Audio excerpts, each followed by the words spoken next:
The Nueces County Ballot Board met today to inspect and count each ballot that was received after Election Day, along with provisional ballots. Our Mariah Gallegos explains what the county is keeping an eye on as those results are still pending.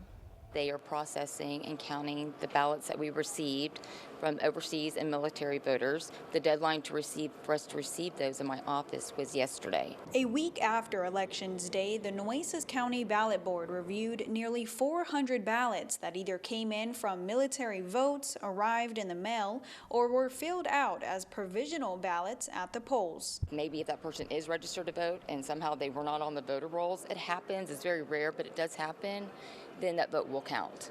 Otherwise, they will reject it. Sands says this year they received an abnormal amount of provisional ballots, hitting close to 200. We're not registered to vote, but just insisted that they were going to vote, so they were given a provisional. And those votes will not count. As the board continues reviewing the ballots, Sands says they're keeping an eye on the results of one specific contest. Port Aransas had a bond issue, and it was like 12 votes. A proposal in Port Aransas that would raise the hotel occupancy tax to fund a sports and community venue. 1,082 voting in favor and 1,094 voting against in the unofficial voting results. It's important to protect the integrity of our election. It's important to make sure that we are following the law and we are following every step that the law tells us to make sure that every legal vote is counted. Sands says the official results will be released sometime today.